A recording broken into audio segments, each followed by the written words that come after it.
Welcome back to the John Clamp Show. We got episode 3 coming at you today. It's our week 3 predictions. Last episode, we had our week 1 predictions. I went 2-4, not a great start. Last week, we didn't have an episode. I didn't have the time to do it, and I was a little sick last week, so I didn't record. But I did post my predictions for week 2 on Twitter. You can see those right there. I went 3-1, so better than last week. I'm 5-5 on the year. We're going to look to improve that this week in week 3. So without further ado, let's get right into it. For the first game, we got number 12 Clemson at Georgia Tech.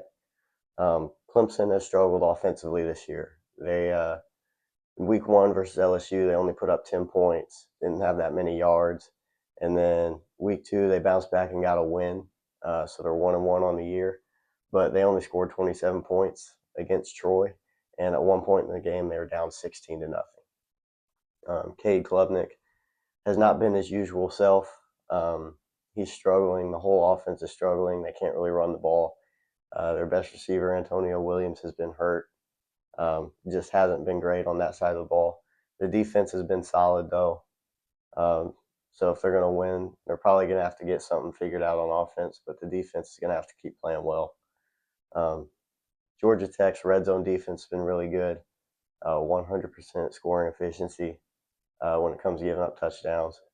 And then the rushing attack on offense has been potent, led by quarterback Haynes King and running back Jamal Haynes. Georgia Tech's 2-0 on the year. Haynes King did get hurt in the last game, so the backup quarterback had to come in against Gardner Webb, and he played well. It's not expected to be a major injury, though, so King is tracking to play in this game.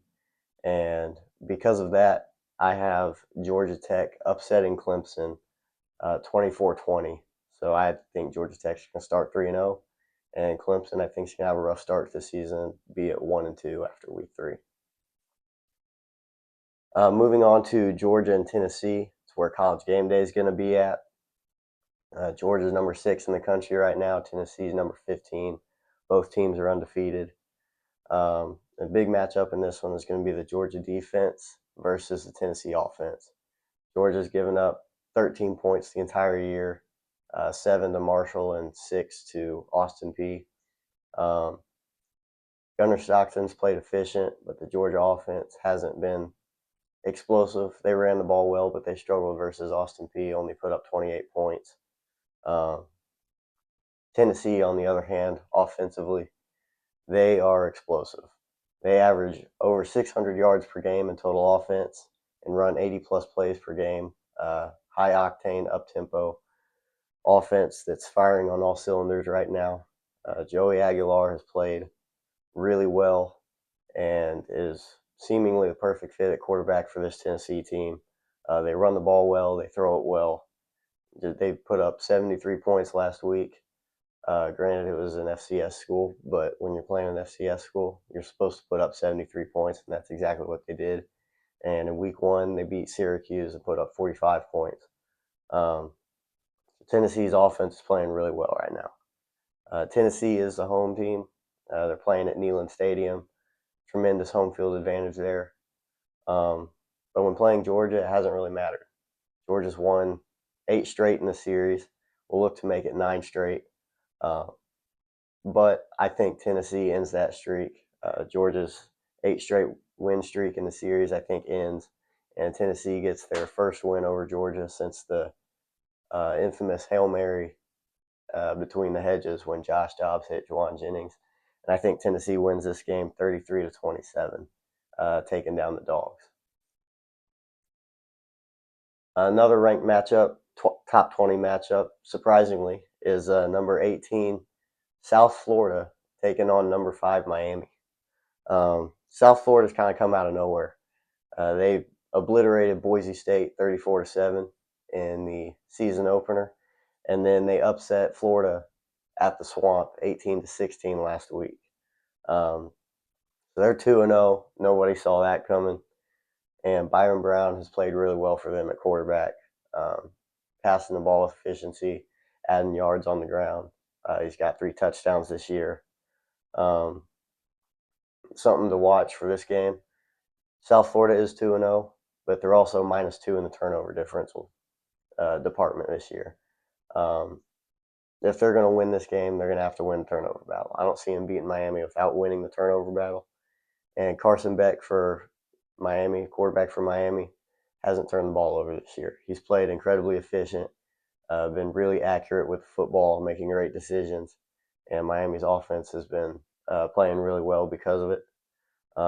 Miami is favored by 17, big favorite in the top 20 matchup.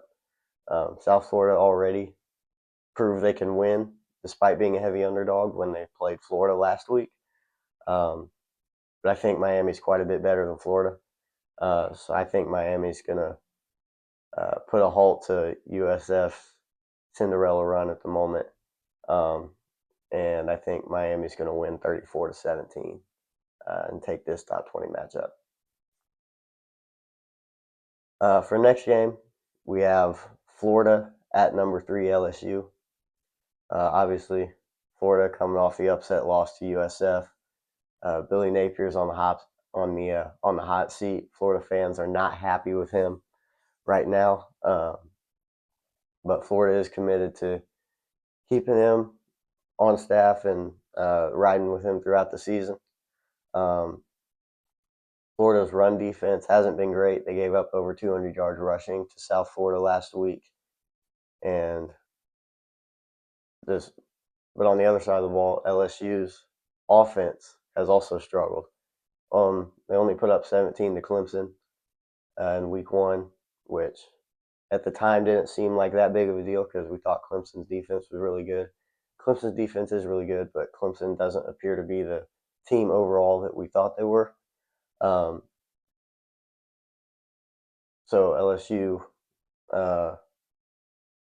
LSU's offensive struggles are notable, and they only put up 23 versus Louisiana Tech last week in week 2, which is kind of strange to me. I thought they would be really good considering Garrett Nussmeier is back at quarterback, but they haven't hit their stride yet offensively.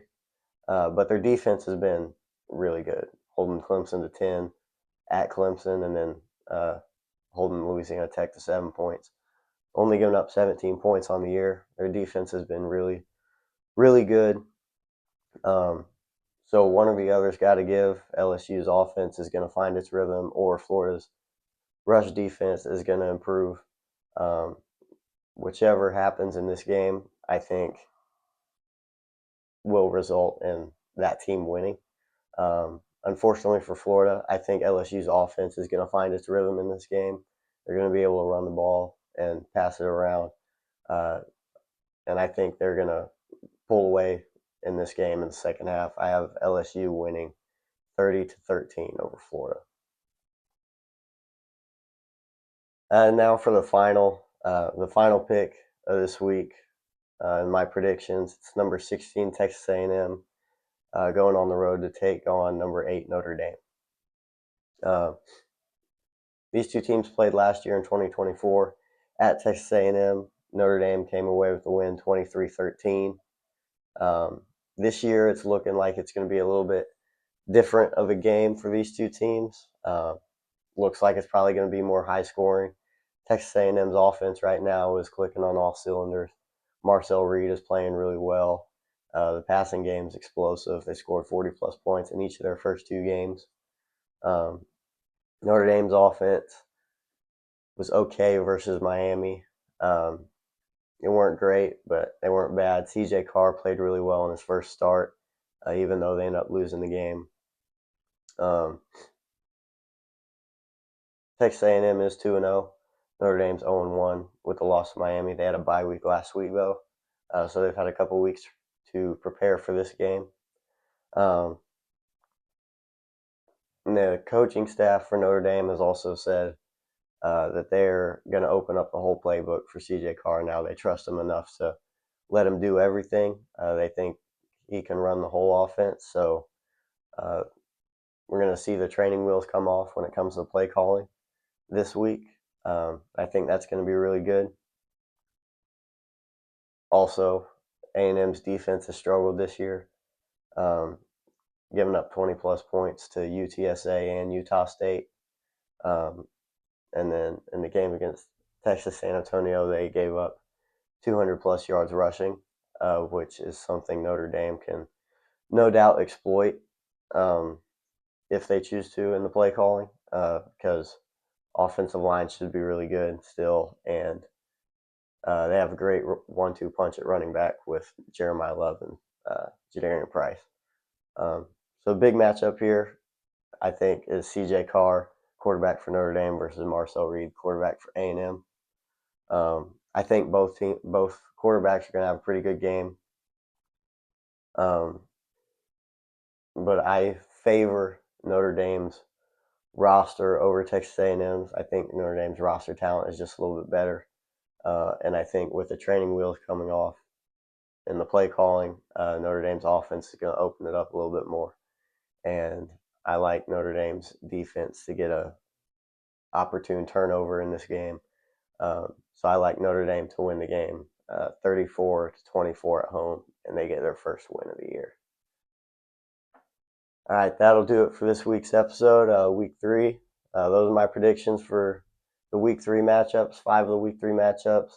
I'm 5-5 on the year through 2 weeks. Hopefully I do better this week and we can elevate that season record to 10-5 after this week. But yeah, that'll do it for episode 3. We'll see you guys next time on the John Clamper Show.